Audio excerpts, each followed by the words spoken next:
Mr. Swirl, the internet's most disturbed user. This video has 111,000 likes. I don't know if this is based on a true story, like if it's real, or if maybe it's like a creepypasta or what, but I'm definitely interested in it to find out who Mr. Swirl is.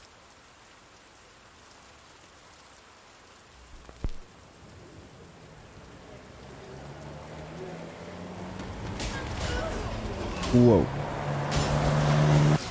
Pattaya, Thailand. Two young brothers enter a local internet cafe, take their seats, and begin playing their favorite games. One boy was 13, and the other just 8. And together they sat there and played the way they always did, getting lost in their screens, wasting the day away, until one of the boys felt a tap on his shoulder. Standing there beside them was a similarly aged child, a stranger to the boys, but a friendly one who strikes up a conversation and eventually proposes an offer. According to the unnamed child, he had a friend who lived close by that owned a special computer, one far better than the device they were currently using, and one that had any game you could ever dream of playing. And he was headed to that friend's home right now, but he didn't want to go alone. Is this a creepypasta or like a fake story? Or is it real? I'm curious if it's real. If it's just a creepypasta, I'm down to listen to it. I thought this was a real case though. Well, let me find out. It was an offer that the boys just couldn't refuse, and considering the child was clearly around their age, they saw no red flags and agreed to go with him, following the boy to a nearby apartment building, then up 7 flights of stairs, and into a dark room. But waiting for them inside that room wasn't some sort of supercharged computer, and it surely wasn't a friend of the boys, and instead, it was a monster in every sense of the word. A depraved soul who, years down the line, would go on to become one of the most notorious predators ever to walk this earth, an entity known only at the time as Mr. Swirl. Yeah, this gotta be a creepypasta. And these children had just fallen into his trap. Story time.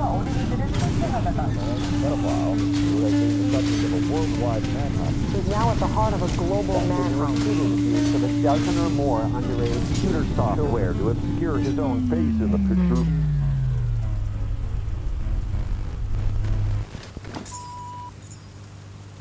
Hey guys, I just wanted to announce that I am currently working on 2 collaborative projects with my good friend Nexpo, aka Ryan. Together we made this channel called Nick and Ryan, where we travel to some of the most haunted locations in the United States to try and see if we can go from being skeptics to believers, which we're already 3 episodes in, and things have gone when are completely people gonna off the catch rails, a ghost on I can camera? honestly say it's some of the most fun I've ever had creating. So hopefully it'll be just as fun for you guys as well, and a nice break from this disturbing content over here. And also we can't catch aliens.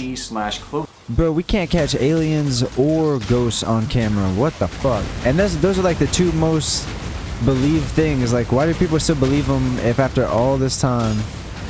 I mean, I believe in aliens 100%, but ghosts, dude, ghosts, like, people have been dying on Earth for millions and millions of, what the fuck? People have been dying on Earth for millions and millions of years, you know? There's no way, if ghosts exist, we wouldn't have captured them by now, bro. If billions of people are dying, you know, their souls would fill up, right? Like, at least like 10,000 of them gotta be on Earth. And if there's 10,000 of them with everyone having a phone, I'm sure we could capture 1 ghost, bro. Proof of 1 ghost. Proof of 1. Aliens are a little bit different because it's like, you know, you gotta believe in aliens. The universe is so big. It'd be, I don't know, it'd be like narcissistic to think that we're the only fucking like intelligent life form on this planet. But I don't know. Holy fuck, this dude is strong. What the hell? He got damage over time? Alright, let me turn my monitor on, bro. Clothing line called Liminal Land, which has been an amazing passion project for the both of us, and we're already cultivating such a unique and creative fan base over there, which has been super cool and super inspiring. So I'll leave a link below both to liminalland.net as well as the new Nick and Ryan channel. I would love it if you went and gave both of them a try, but if not, absolutely no worries, because this channel is not going anywhere. Okay, back to the disturbing video.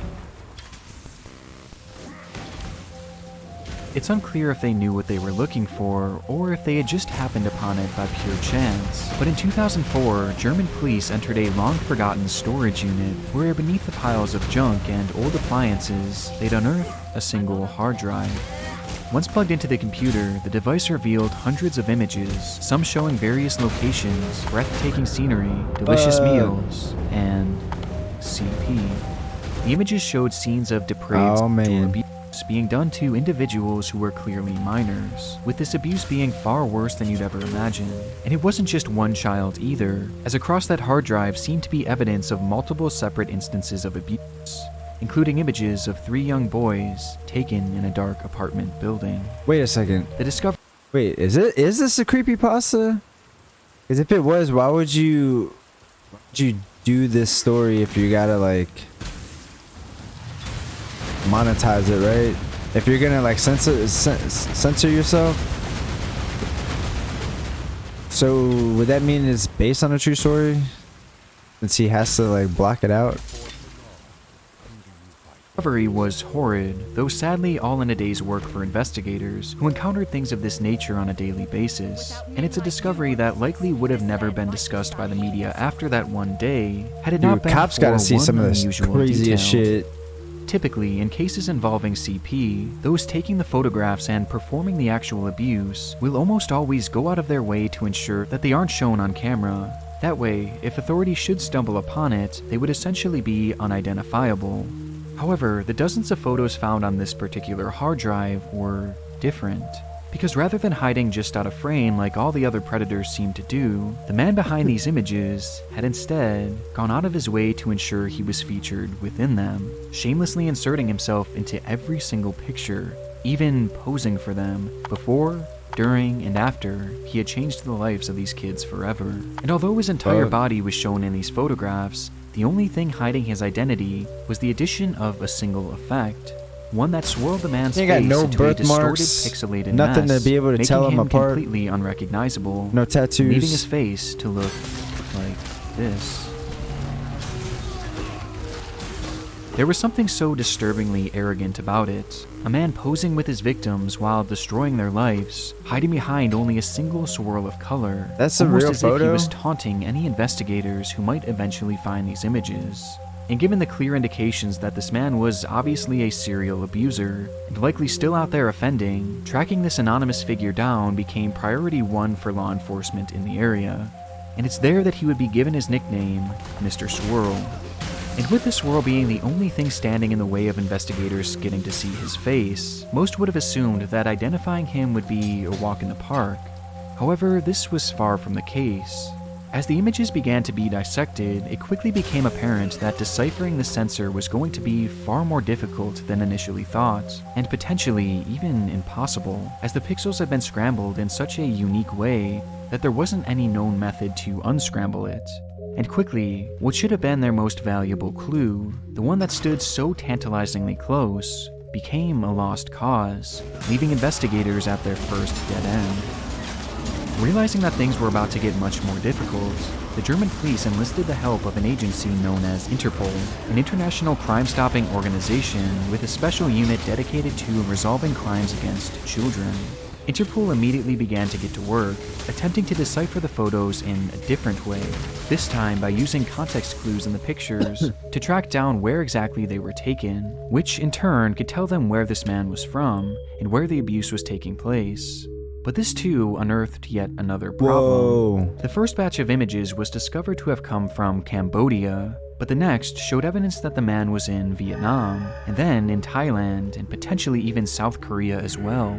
Rather than gaining clarity, the locations of these images instead made the search even wider, as the man was seemingly traveling from country to country, committing his crimes and then fleeing, thus never staying long enough for law enforcement to catch up with him, making it completely unclear to investigators where he was actually from. Fuck these dudes. And given just how vast his travels were, at this point, it was realized that Mr. Swirl could be anywhere, a moving target, so to speak, and an active one as well. Fucking During the investigation, which would later be dubbed That is pretty Operation arrogant for him to, like, in flex reference on them to like Vietnam that. and Cambodia, which seemed to be the main sites of his abuse, investigators made a disturbing discovery. Shit. And Mr. Swirl's photographs were not exclusive to just that hard drive, as photo after photo began to appear on various online forums, with all of them featuring that disturbed, swirling face. The images were shared across the web seemingly straight from the man himself, and were sent out to various predatory groups that were filled with individuals just as sick as he was. Within these groups, it was considered a badge of honor to show your body and face within the content you made, thus leading to the sender becoming well respected among his peers, which showed us two things. One, that this was likely the reason why Mr. Swirl inserted himself in these photos, as it had led to him becoming a beloved member of their twisted community, in turn granting him access to all the CP he could want. And two, that the images How did found they on not the hard track these drive fools did not down? account for his whole body of work, as in these chat rooms and forums, police would find far more photos featuring their suspect, raising the total from a few dozen to nearly 300. Holy By shit. this point, Mr. Swirl had been untraceable. Authorities were essentially searching for a ghost, and though these new images must have felt like a gut punch at first, they would eventually prove to be integral to their investigation, as for the first time in their hunt, Mr. Swirl had made a key error. He's got chest hair in that photo that they showed. Within these postings, Mr. Swirl had forgotten to hide his IP address, in turn revealing the general area in which they had been sent, with the location being Vancouver, Canada. Does that This matter? break Didn't they say revealed he's the on the key run? detail that Like, he had some steady sort of moving? tie to Vancouver, and that he was likely a sex tourist, someone who travels to countries that have loose laws around their age of consent in order to be able to abuse children without any repercussions. With Mr. Swirl clearly doing the same thing, visiting multiple countries in Asia, making his material, coming home, and then sharing it with his friends. It certainly didn't solve the case, but it was finally a step in the right direction. And unbeknownst to the team working on Operation Vico, they were quickly approaching an even bigger revelation. As authorities were working hard on pinning down Mr. Swirl's location, some members of the team held on hope that the images themselves could still be unscrambled, and upon digging a bit deeper, one member of the team would actually recognize the swirl as having come from a fairly standard editing program, which I was gonna say, revealed can't you something. put The swirl something and then effect just wasn't like a reverse typical it? sensor or blur. Those effects completely mask or even remove the pixels from the actual photograph, making them nearly impossible to decipher. Just, But this effect just swirl did it, neither but of bop those it things, opposite. and instead it simply rearranged the pixels of the man's face into a swirling pattern, meaning that this image still contained all of its original pixels, and Mr. Swirl's face was somewhere in this picture. They just had to piece it together. Reverse And so, in swirl what it. must have felt like a Hail Mary at the time, an investigator put one of the images into that very same editing software, then clicked that very same swirl effect, and simply reversed it. Easy. Which in turn Did it actually led show to him? this. You dumb fuck. In an investigation that started all the way back in 2004, finally, Mr. Swirl's face was revealed with a single click a whole 3 years later, confirming not only what the man Damn. looked like, but also that it was truly just one man behind the swirl. What And the now, fuck? all they had to do was find him. Interpol first started their search by sending this man's image to every single police station the network had access to, asking if anyone across That's the what world your had a criminal in dumbass their gets, database bro. who I'm trying might to match flex. this photo. But this attempt would fall flat, Fucking indicating that weirdo. whoever this man was, he likely had no prior criminal record. Time was clearly of the essence, and they knew that with every waking moment, Mr. Swirl could be adding to his list of growing victims. And wanting to act fast, Interpol made a fairly unprecedented decision. They reached out to every single major news outlet across the world and asked them to show this man's face on their broadcast to help bring this predator to justice. Additionally, the images of Mr. Swirl's face were also plastered in all corners of the internet, and within just one day, the story was quite literally everywhere. What started as a small search for an anonymous man had become an international manhunt overnight, and within just hours, Well, he does Mr. travel to Swirl other countries, would it's be already. anonymous no more. Yeah, how do they not do they? News story this hour. The If worldwide they like have search your for a face, they just suspected know who you pedophile are. is concentrated in Thailand this morning. We now know the suspect is a Canadian. The CBC's Michael McAuliffe reports from Bangkok. This morning, Interpol announced they now believe they know who the man is. He's been identified as a Canadian, 32-year-old Christopher Paul Neal. His name is Christopher Oh, no. Paul Neal. Not only did Neal's face and body match perfectly with Mr. Swirl, but he also had grown up just outside of Vancouver where the IP was tracked to. And he had moved Give me a from new country name, to country dude. across Asia in recent years. Countries like Cambodia, Vietnam, and Thailand. The resemblance was so undeniable that even one of his own family members came forward to help identify him. Christopher Neal was in fact Mr. Swirl, a discovery that came with some disturbing revelations. As it turns out, Christopher Neal was actually need a name working change. as a children's English teacher, a job he had held in each of the countries he was discovered to have abused young boys in, making it No, likely actually, they that need to he change used his this name. Fuck position of that dude. power We don't to take- lure in children from his classes to eventually abuse them and share their photos online. Along with this, it was also revealed that he had used his relationships with young boys to help lure in other children for him to assault. As looking back on the story that started this video, he had recruited a clueless child he knew to lure those two brothers back to his apartment. This discovery also shined a spotlight on his social media pages, and specifically his MySpace page, where he chillingly wrote, "Loving Asia, will I ever come back?" while in the midst of his abuse spree. But for me, one of the most shocking revelations was that those images that he had posted during the investigation weren't actually posted to his computer. At some point in the early 2000s, Neal had stopped home for a brief vacation to visit his family, and while there, he decided to upload all of his CP to his internet friends. But rather than the using fuck? his personal device or Well, a can't they public track all his computer, friends now? he instead Anyone broke that's into friends his with this own dude? brother's laptop and uploaded his content there. That way, Oh. the images would be tracked to his brother and not him. Are Which you sure explained that's why what he never happened? bothered to hide his IP address. The more they learned, the more disturbed the story became, as even Are at you the sure time they about discovered that? his identity, it was revealed that he had currently been working in South Korea as a teacher. But when the officers arrived to arrest the man, he was already long gone. Having certainly seen his face all over the Why news, do they keep saying Christopher 66 made the decision reduced to flee amount? the country, being spotted in this image captured at an airport in Thailand, as he had Fucking flown to the weirdo. country likely in an attempt to find refuge. Throughout the following days Why and is he still weeks, his taking likeness photos would of turn up himself? time and time Fucking again in the weirdo. country, indicating that he was somewhere in Oh, Thailand shit. hiding out. And having cornered him in the region, it wouldn't take long for police to knock on the door of an abandoned house in the middle of nowhere, in which Christopher Neal happened to be hiding, bringing the multi-year search for Mr. Swirl to an end. They just checked there.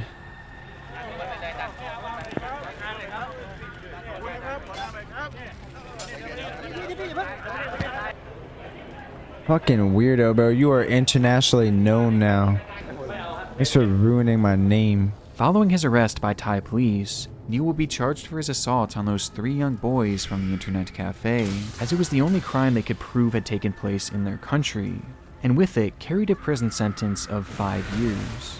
Admittedly, the sentencing was light, but the plan was to have Neal turned over to Canadian authorities after he did his time in Thailand, where they would also prosecute him all over again. Damn, give With the him, hope being yeah, make that they him could do the same charges in thing with every countries country. like Cambodia and Vietnam, and essentially force him to live out his life in prison. However, when the sentence was completed in 2012, and Christopher was deported back to Canada, the shocking decision was made to allow Christopher Neal to walk free. What?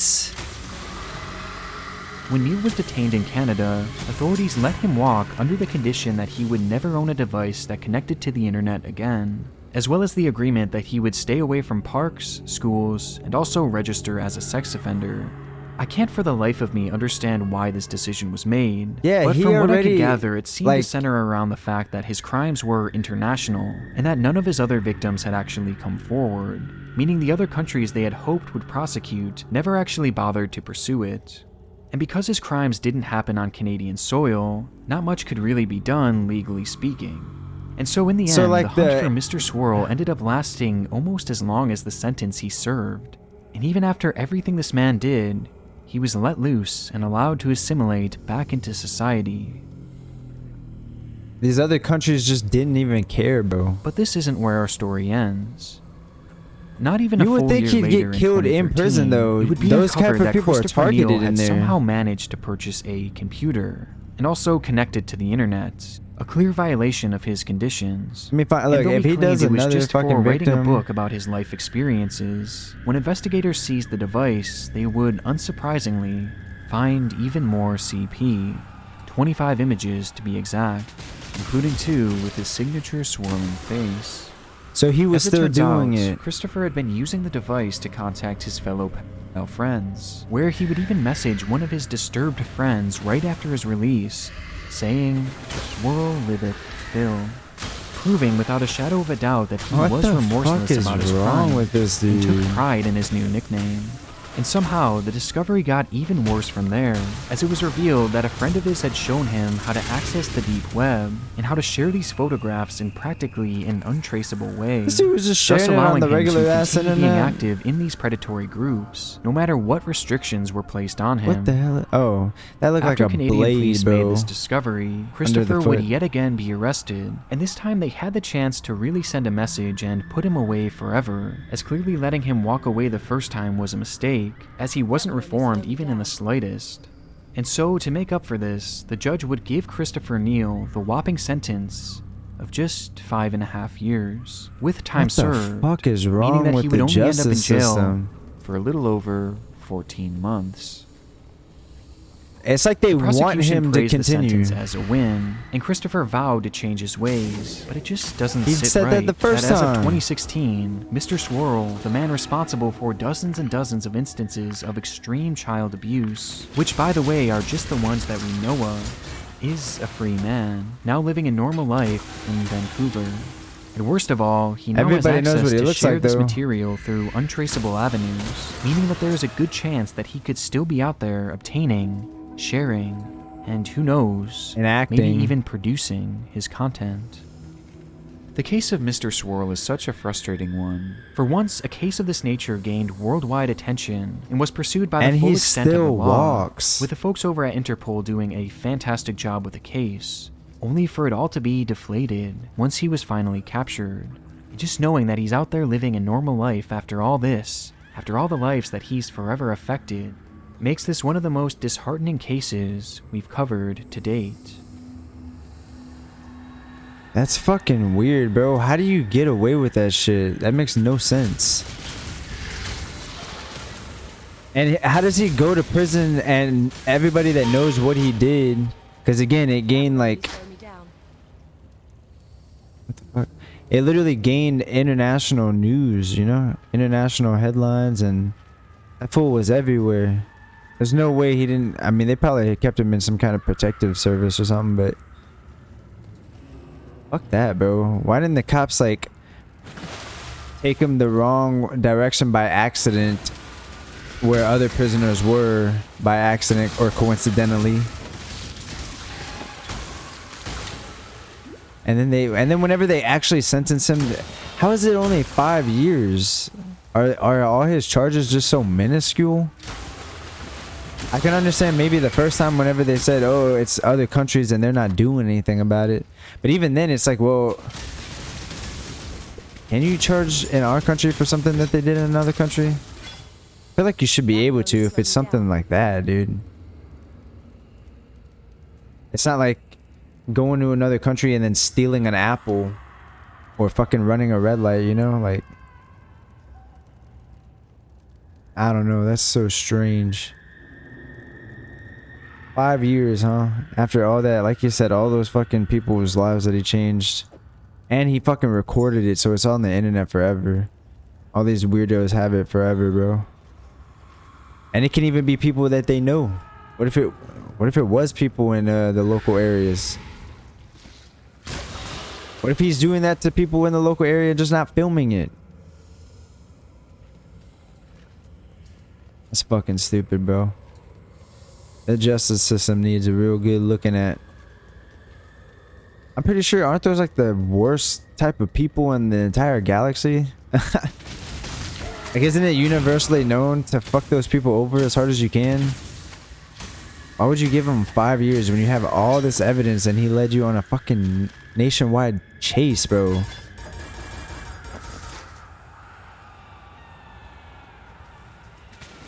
I don't get it. The justice system. That's what it does, I guess. But hey, man, if you get caught with a joint, be ready to go away for like 10 years, bro. Oh, if you get caught with a plant, a cannabis plant, you know, just a regular plant from the earth. Yeah, you're looking at 40 years, bub, at least. Oh, but, you know, raping children, multiple, with video proof, and even traveling to other countries to do it, and then sell, like giving it to other people and distributing it. 5 years. Actually, 14 months because he's been a good little pedo. Like what, bro? That shit makes no fucking sense, bro. You know what they ought to do? The judge that sentences them, they should make it a rule to where whatever judge sentences those type of people, the sentence that they give them after they get out, you know how they have to register, like they have to register as a sex offender? They should make him also have to live in that judge's neighborhood so that the judge can overwatch him and make sure that he doesn't act up, you know? Let's see if that judge wants him living there. Oh, you don't? Well, then why don't you keep him in prison, you fucking weirdo? Work on the law to make those type of shits like more illegal, whatever the hell you gotta do.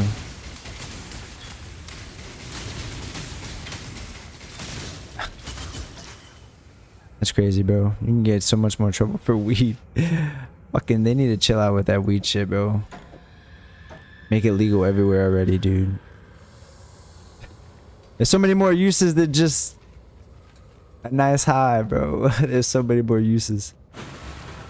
Loads. Recyclable material. That alone is world changing, bro.